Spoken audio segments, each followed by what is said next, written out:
done with it. Like my podcast, it's a new wave. And lights, camera, action. Alright then. Here we go. Another week of done with it. You're here with me, Mr. T-Mac, Mr. Streets' Peak. This time, wow, they're both on the left of me today. Normally there's one on the left and one on the right. Let me start off over here. What's good? Wow. What's popping? It's T. And it's C. Don't forget to subscribe to our channel. Today we've got some special guests with us. Introduce yourselves. I'm Hannah. I own a few businesses and I'm a graduate art student. And I am Natural Right. I am a model, spoken word artist and presenter. Wow. Alright. It is a mouthful. That's it. You get in the right order. I'm supposed to be a wordsmith, but yeah, not today. We got two special guests today, so you know, we've got lots. There's going to be lots of going on. We're going to get lots of information out of them, and you know, we're going to go on a topic, and you know, have a little tongue wag and things. Would you like a tongue wag? Would you? Yeah. Yeah. So Hannah, your business. What is it called? Don't tell me. Hustle Nation. Yeah, I'm also known as Hustle Han. Hustle Han, yeah. Yeah, that's the name now. So it's a hustler.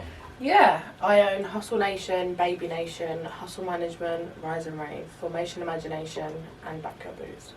So what's What that are baby they? nation? What are they? Yeah, break it down. Yeah, break it down. So, Hustle Nation and Baby Nation are both modelling agencies. Right. Baby Nation is from 0 to 15. Hustle Mhm. Nation is from 15 upwards. On my modelling agencies, I like to make people feel included, so I don't care about sexuality, religion, weight, your past life. I just want to make people feel included within this modelling industry because I feel like it's quite hard in this generation and with society, the way they make you feel. So that's the reason I started my modelling agency, just to make people feel included. And then from doing that, I've then got work for dancers and businesses. Then I chose to make a business with my partner called Hustle Management. So we help businesses, we help people who need a bit of push within their industry, if they want to network with people or if they want to meet different clients. So I kind of help them within that sort of area.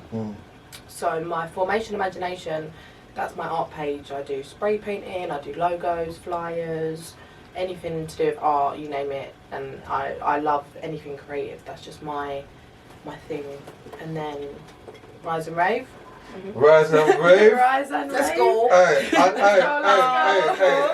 Say Rise and Rave, say what? Say rise and what? Hey, listen, yeah. Because you know, if you know me, you know I love the house scene. Yes. I love raving. It's my fellow raver. Yo. My fellow raver. Hey. The rise and rave scene. So it's at events. Peace. Yeah. Events. Yeah. Really good events. And live streams. We've Yeah, been working so hard we're last year. Yeah. Really have. This summer's going to be a summer to remember. Rise and Rave Festival, I think- 7th yeah. of August. When you're allowed to do, I think when you're allowed to do the rise and raves, Yeah, the like festival, the 7th, It's gonna be- 7th of that'll be August. much better. Like, Yeah. cause all them other ones is peak. Yeah. Sometimes. It's not even 50-50. You know what's gonna pop. So you're definitely taking the risk. Sometimes you get, it's the risk you take these days, isn't it, really, with the world that we live in. Yo. So, Yeah. you've got no choice. And then finally, I've got Backyard Boots, so that's an alcohol company, so we do alcohol deliveries. Yeah. So, Yeah, so that's a whole empire Yeah, right you're there. proper That's entrepreneur. a whole and the worst thing is I still Isn't want it? to make more businesses, and I'm like, Wow. what is wrong with me? I need to slow down and actually... As long as you can have them all running, I don't see why not. Yeah, Just just keep go for it. Just keep going. Um, I keep getting so many ideas of businesses, even if I wanted to start a business and then maybe hand it on to someone else or to help someone else out, because there's a few things that I've got in my head at the moment that I think would maybe help just some people, maybe. Yeah. That's good. Okay. And naturally fantastic. Naturally fantastic. How did you come up with that name? Naturally Well, fantastic. my name's Natural Right. Okay. So I've had locks since I was 8. Right. So it's like it's part of my personality. So Yeah. as I got older, people started to call me Natural. Okay. And then I started doing my spoken word. So that's the name I took. My last name's Right. So Natural Right. And then once I started doing my professional poetry page, Yeah. I wanted to have a different name. I didn't want to have everything together. So I came up with like a play on words. My name's Natalie. Yeah. So naturally poetic. Makes sense. And then that kind of sparked my modelling again, because I did a little bit of modelling when I was younger, much younger. But, and then I started doing the poetry and the modelling picked up again, but then people wouldn't really engage with my poetry when I put my pictures. Okay. So I split it. So I've got naturally beautiful, naturally poetic, and then it's just naturally everything now, because then I went to Ghana and I've started up like a accessory line, fans, accessories and clothes, getting there. Yeah. So that became naturally fantastic with the fans. Okay. And I have a cake business with my son, which is naturally yummy. Naturally It's just naturally everywhere, so it's naturally so the fans, you make those, you like to fan yourself down when you're getting hot. Yes, look, I have looked, I'm always ready for the promo, so this is a sample. Because I'm aiming at the ravers. Yeah. Because I was raving one day in the rave, and I had one of my like Ghana fans like this in the rave, and it was so hot. At the time we had our fans, and she came with this, and it was like. So I've always partied, we always take our fans out. It's really good. It's like aircon in the rave. I was playing Naturally, you gotta say it. You gotta do it. Naturally, fantastic. Naturally, see that's the logo. That fan's cold, you know. My mum will love that fan still. No, seriously. So then some guy who's acting all rough, he's like, yeah, I'll buy your phone for £200. I was like, I put out my hand, he's like, give it for 100, and he got out the money. See how quick I took the money, like, I gave him the fan, I ran across the rain, like, bye. But I said that I'm gonna use the money to set up a business and do it. So what inspires your designs and stuff? So basically, when I went to Ghana, I went to Ghana in October. Yeah. My friend was being made a chief out there, so she'd set up a foundation called Atu Embrace. It's about embracing your history. Yeah. So I went to go and support her, but I always kind of went with the idea to look at buying some land and look at setting up business, because I'm really about empowering and reinvesting in Africa, like putting our money, black hands, black pounds, reinforce Africa. So a lot of my poetry reflects that kind of mindset. So when I went out there, I said I'm going to buy the fans out there and start reinvesting and putting our money. Our money's powerful back home. So I was like, right, I'm going to buy the fans. And so when I went out there, I bought a whole load of fans, different colours, I bought earrings and bought them back and started to sell them. Right. So now, and when I went out there, I went to like the morning markets, and there's a lot of people working, everybody's in the same thing, selling the same product. Yeah. So I'm like, well, I made some links out there with the ladies, and now I've kind of set up, so they're trading, they're just sending me back a batch. And so they've got different patterns. So I look at the fabrics and I decide what would really work over here, because I want to try and use the African patterns and fashion in our kind of style of clothes, because I love the African patterns, but some of the clothes are it's not really for my vibe. I want it to be fashionable, but incorporating so you're still the going to culture. use the same sort of sort of fabrics and mix and blend, not all the time, but with the fans, fresh from Ghana, handmade, and then matching. So again, matching bags and earrings, so the ladies can be out. So I like to match. And this is your brand, yeah? Yeah, naturally fantastic. Naturally fantastic. Naturally. So what? I don't see no logo on it or nothing though. No, I haven't got that for you. I'm just shipping them out over. Okay. But I might get them to start printing them. I can design you a logo. Design me a logo, please. The hook up. I set up a foundation that's naturally rooted when I registered a charity because I want to try and start helping them to build. So I'm going to come to you because I've got the idea, because I want naturally to be a tree and rooted to be bark. So let's talk. Let's do this. Can I come back to you for a second? Because to ask Hannah a question, because you said like basically you want to embrace different kind of models in the industry, so you don't care about their looks or whatever. So you like the model, the industry for years has been pretty much the size zero, that kind of look, one kind of look going forward for, especially for like high fashion and stuff. Definitely. But then there has been a lot of uproar from those models who have like graphed for years, and then there's these Instagram models who's come along and kind of just entered it's quite frustrating. So don't you find that now it's more? I think it's easier to join the modelling industry now than what it has been. I think a lot of people that come to my modelling agency don't actually realise they can model. Like some people that I'll approach them and they'll be like, "You want me to model?" And it's like, I want people to have the confidence. I want to build them up. So we do like workshops, we do confidence workshops, we take them to shoots so that we make them feel like they're included within this industry, because I feel like it's so hard. You can have 1,000 followers on Instagram and automatically people see you as a model. And it can be quite frustrating for people who do work within the industry, who maybe now getting less work or maybe aren't getting enough recognition. So I really, this year, I'm going to try my best to just push the models that aren't being recognised or need that little bit of support to just help them. So I feel like this year is the year for networking. Sorry, I just had to get that No, next. it's I know okay. that's a big thing that's come up Yeah, with the it is models really that work for frustrating. years. Yeah. But it's I think that's in a lot of the art fields, whether it be music, whatever. Yeah, definitely. Everyone's just quick to get a buzz, Especially and you don't have to have the with actual music talent. now as well. Like every Thursday, GRM Daily puts out videos, so you're automatically people are going to watch your stuff if you're within that circle. Yeah, I think it's good if you have all kind of people to model, not like this The same. the definitely. typical looking model what they're looking Yeah. for, Yeah. because not everybody's the same size But- as well. Do you know what I mean? Like I've got So- models with different heights. I've got a model, a really lovely model called Liv. She's got one eye.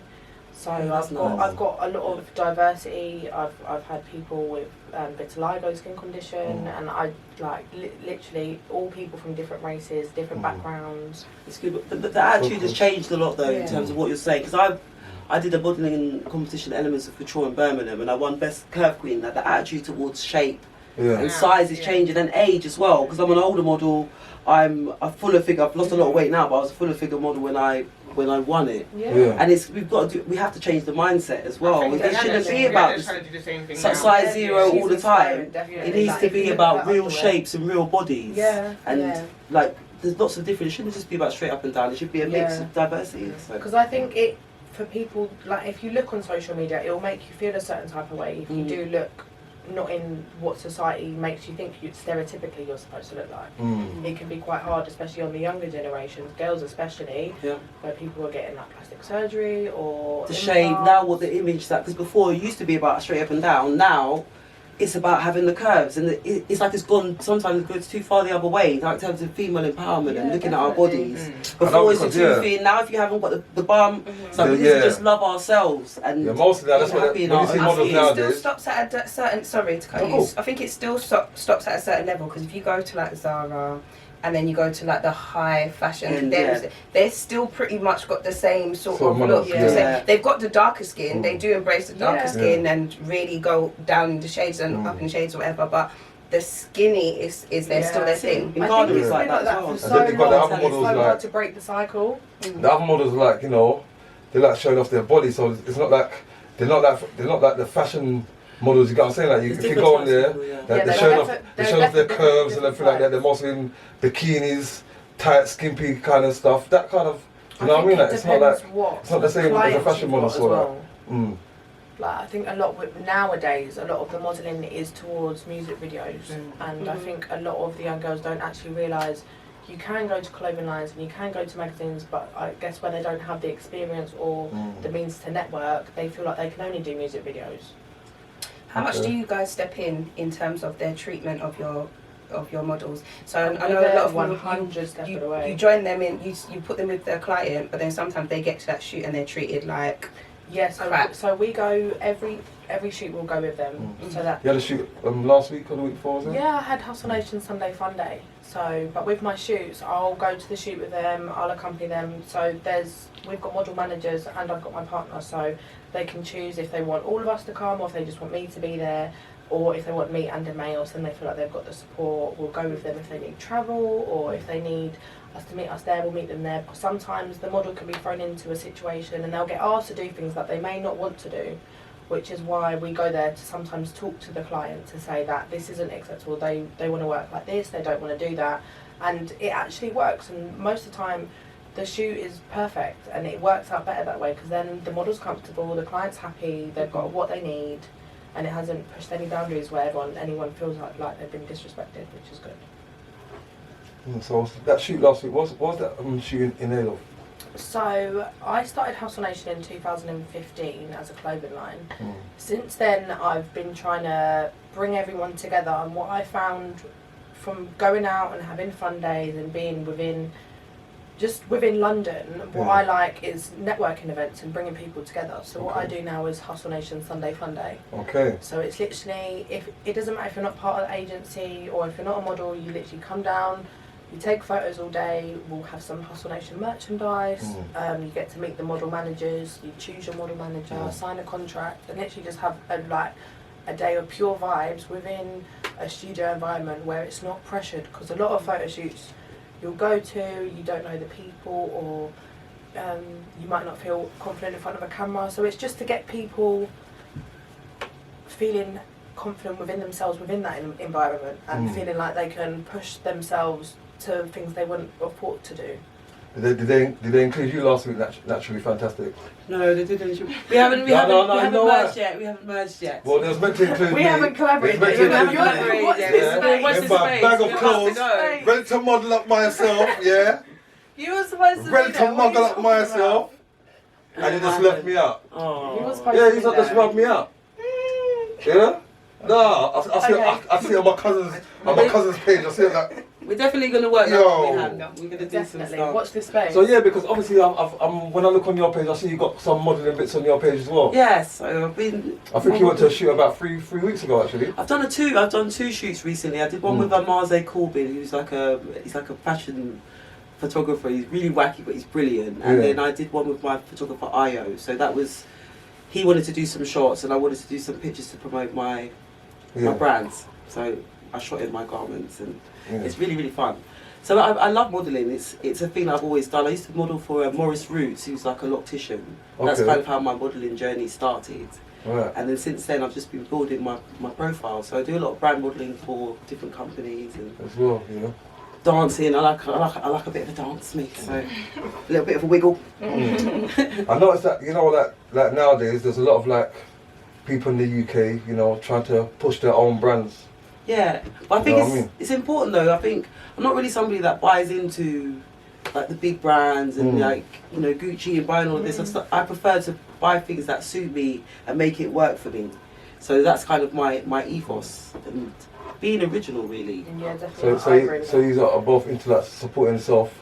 Yeah. Definitely, self-owned brands, and I think like- you need to support the small businesses and especially the black-owned businesses. I think what people don't realise, what we have a lack of within our community as black people, I feel like we don't support each other enough and we don't put money back into our own pockets. We'd rather put money into the Asian man's pocket or the Polish man's pocket. I feel like what we need to do over the next coming years is teach the younger generation especially to be more inclusive within your own community, and I think that's where it starts the most within the younger generation, because I feel like a lot of the older generation are stuck in their ways now, and we don't want to make them feel uncomfortable because they're already going through enough as it is. I feel like with the younger generation, like I'd say like just leaving secondary school maybe, Entirely, yeah. because they're at that age where they can kind of understand, and a lot of people are experiencing racism from a young age, which is unfortunate. So I feel like we do need to teach them from a young age about keeping it. I'm so proud actually because my daughter, she's actually started up a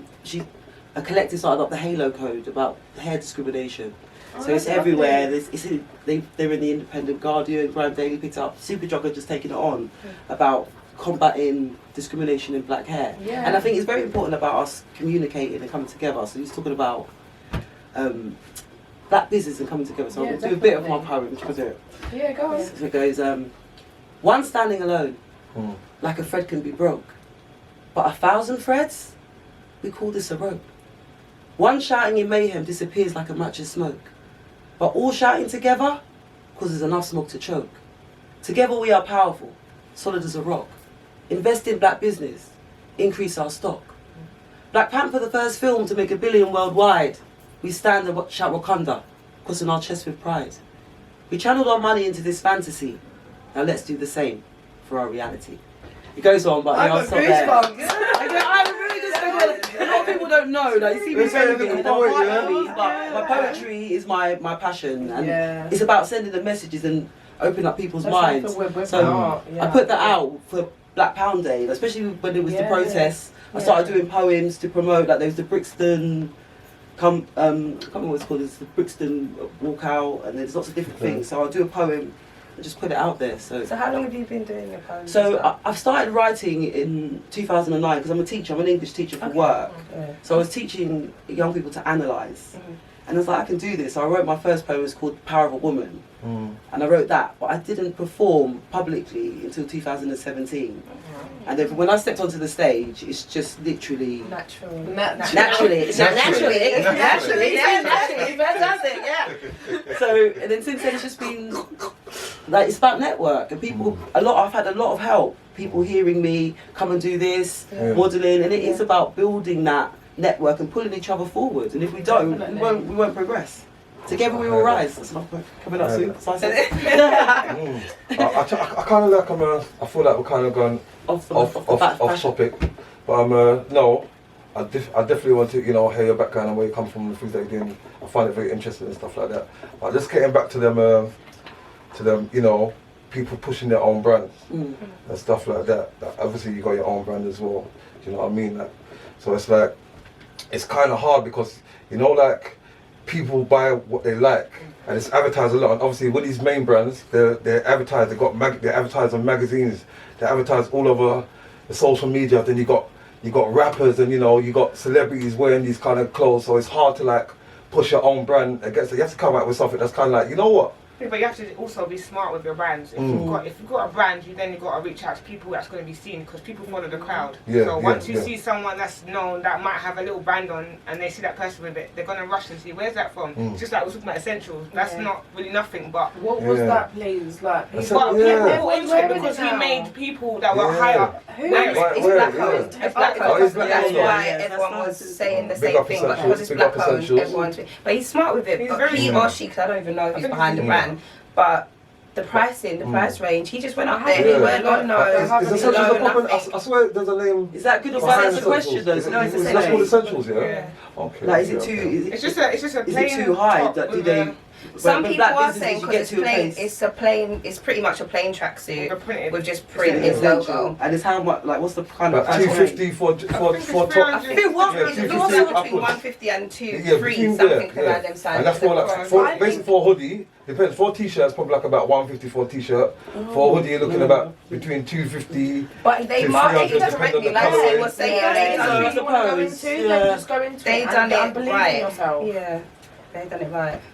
So, but then each their own. It's branding. It's branding. It's powerful. If I could charge that much for my Hustle Nation clothes, I would. Yeah. You probably could, but it's just who you're promoting to. If certain rappers or singers or whatever's wearing it, then people are going to plug into it. People follow the crowd when they're following. So there's a lot of people like that, but see, I'm the opposite. So I would like to support them because they're black owned, but I wouldn't get an Essentials tracksuit because it's played out. To me, I see everyone wearing it, and it's like. Not for me. I don't. It doesn't really. It doesn't really, do anything for me like that. No, don't get me wrong. Now I know it's black owned. You might see me with.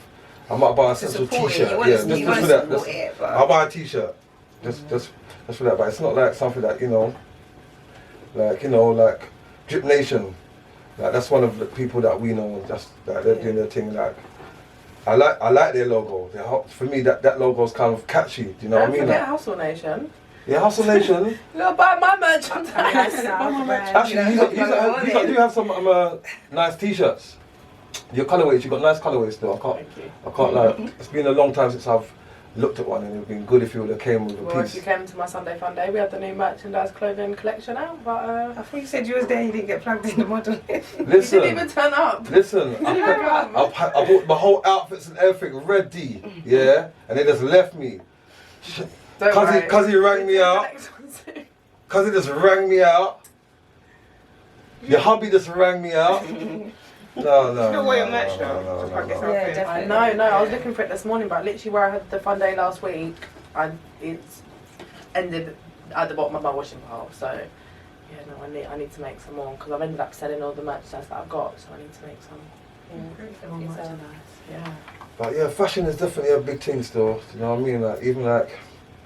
Down to the fact that the amount of money that people will spend, some people they can't even really afford to buy what they're wearing, but just to keep up with fashion. We'll spend their whole paycheck on like 1 or 2 designer things and then not go out for the rest of the month and take that one photo. But how do you feel within yourself for lowering your standards to make yourself look a type of way within your society?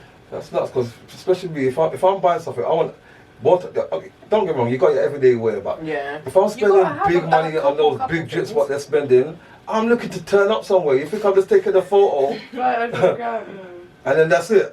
You're never going to see me there again. Some people get a buzz from that though. Some people get their points from just doing that. That's enough for them that people seen this and they've how many likes and some follows, and they feel like that's what they live in, and they're going back to sleep on their mattress on the floor. But it's with no shoes on as well. With no shoes, but it doesn't bother them. Pillows and no pillows. That's what they want for their satisfaction. Do you know what I mean? So everyone's different in that sense, but it makes you think about what's important, isn't it?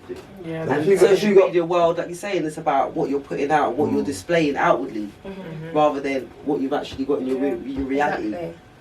So especially if you've got like children as well, then like you're wearing Dior, but your child's wearing something different from what you're wearing. Like, if or you're, even some people will spend a lot of their money buying their kids designer. And then even that, and the mentality, you almost set them up. You almost set them up into that mindset where I feel like from early they've been wearing Dior since they're a baby, and then when they're 10, 13, 15, they kind of feel like they need it. When I think your first I used to wear designer clothes. Yeah, definitely. I'm they grow out them so fast. Myself. Like, you wouldn't? No, like I did when I was in college, but now it's like when I look at my finances, it's like why am I spending all this money to, just because I was wearing it when I was younger, my dad was able to put me in those clothes. It doesn't mean that I need to do that now because I need to save and I need to... But you've got that mindset. Some people don't actually get to that point. They feel this is what I'm supposed to wear. If I haven't got this... And then I realised I need to save. Like the money that I'm investing into clothes or shoes, like you get a mark on something and then it's done. Yeah. And then it's just a waste of like £100, £200. But they got dry cleaners, man. Vanish. No, but still, especially for kids though, like when I made the mistake with of my child, it's your first child, I won't do it again. Yeah. But obviously, like I'll buy a name brand for him, and then he'll wear it once or twice because I'm not going places, and then he don't fit it again, and it's like I'm just having to hand it down to someone or whatever. It's a waste. Or the worst when you buy it and then you put it down, like the party gonna put, and then when you go to put it on, it's not fitting. Give it away. You never got even one wear. So I'm saying, no, I won't make the mistake again. But lots of people do it. Yes. Like for clothes, don't you think it's easier for men to buy clothes than women? I don't know if I agree because men have got more pressure in terms of the money that they have to spend. Women, we can go and buy something like a little vest and leggings or something. That's because they want to, because you couldn't get go boohoo man and that's what I'm saying. I find men find out. Do you know what I'm saying? That being a boy mum, it shows me that it's not that easy for boys. Like it's a one look. It's a pretty much one look for them. With girls, you can find, especially little girls, you can find so much different things. And us, really, we can go get a quick thing from boohoo. Because I'm 16. You don't have style, but no, you don't have to be boohoo, and whatever. There's things out there now. I think it depends on age group because my son's 8. Yeah, one of my sons he's 8, and boom, he can go Zara's, River Islands. You know, there's bare bits of trendy pieces in River Island and Zara. And don't get me wrong, sometimes I buy them like a little Armani or little Levi's or but I feel something. Like for women, sometimes it can be harder to find the things that you need. Like I'll get really frustrated. I'll go shopping, and then I've waited the whole day and haven't found anything I want. I shop online. No, I think with women, what we do is we picture the item that we haven't even seen be made, so we just need to design it ourselves because I will have an outfit I know I want, and I've never seen it nowhere before. But I'm thinking I'm going to see this in Zara or whatever, and it's not there. I just want a normal two-piece, a nice colour that I can wear every day, or a nice tracksuit. And you go to shopping, it's like there's nothing. It's not there. But I find that shopping online is my thing now. I order little bits and pieces. I do, but then I get really annoyed if it comes and then the shape. You have to be ready. It's not the right size. For me, it's the quality. Sometimes you get it and it's like this is what hit and miss. Like this one, like the colour's different. That's the only thing that pisses me off. I feel like sometimes I do that. I've got a whole pile of ones, so I end up giving it away because you can't send it back. And you can't return it. It's too much stress. But I feel like sometimes with the clothes, like with the trousers especially, they'll put too much fabric in the trousers, and then you don't know how to style it because you then have to wear a belt or it doesn't fit you properly, and then you don't end up wearing it. It's just sitting there, that's the thing, and then it is too much just to return it. Yeah. Which is frustrating. Or shape for me, because you know, like that bit where you put the jeans in the back of the jeans, is sticking out. That's what you said about shape. Shape, then it's a myth sometimes. We need to sit down. I don't really know if that's that kind of problem. That's what it is. I don't know if men have the same sort of problems. We don't really have the same problem. No, you don't. As women when it comes But to men don't dressing try up. on. You don't scroll, see your top, to your bottom, boom, boom, boom, boom. Like, see No, what but I you need to try on. No, I have to try on. I need to try on my outfit. You're the percentage, but I used to work in retail, and more time, a man come in, you could sell a bag of things to a man and just go, yep, till, yep, where's it? With a woman now, let me go change your room and try it on, and well, man, you could sell anything to a man. I'm not gonna lie. There's a t-shirt, will look good with this jeans. Is it? Alright, wear it till. They're wearing it. I've got to look in the mirror. And they barely return their stuff though. They don't really return it. They'll give it to their boy or their brother or something. their cousin. Or just and I think maybe if I didn't try it on, and you know I got home and didn't feel whatever, I'd go to return it just to get my size, but I'm not going to return it. To get a thing. To get, you know what I mean? Like, What do you think about the change in male fashion as well? Because it's like, in terms of how, like, clothing, in terms of jeans. Well, like the belly skinny jeans. Belly tops and the tight jeans. Who wears belly tops? Mate, it's all going on The skinny jeans, because I watched the Ops. I don't know. That's all random used to have the big boot cutty kind of. No, but even I think the skinny jeans is. Do you know what? I don't like it, but it's a blessing because I think that look is not it no more. We have definitely moved on. Like when you look and you see that one guy, because some guys are like, I'm not on this skinny jean, and he's got the ruffle. But you know what it is? Even when I used to go for beat-ups and everything like that, I always have to go to the dry cleaners and take my jeans at the bottom anyway. So I always like to have a bit of a narrow. Okay, you like the fitted kind of. Yeah. Sometimes I don't like the skinny jeans at the top. Sometimes I think it shows a bit too much of the So shape. that If you've got a nice shape, then it works. Yeah. I like high waisted. But if you haven't, then that's what I'm saying. What's that? High waisted jeans. For us. For guys. Yeah. For us. No, for us, we also say like, I miss that. Is that the new trend? Yeah. Not for guys. Not every guy can wear That's skinny jeans. No, so like if you got like if you're a bit thick, I don't think skinny jeans. And you're walking around wear no skinny jeans for me. Yeah. Especially if you still want to be trying to put your trousers low and you're just and up. It's just like going down the road. It's it's not for me. I think that's the time for the YouTubers Yes. signing out. Subscribe. Thank you for having me, guys. Welcome. We're going over to Spotify. Like, subscribe, hit us up, share, all of that good stuff. Gang.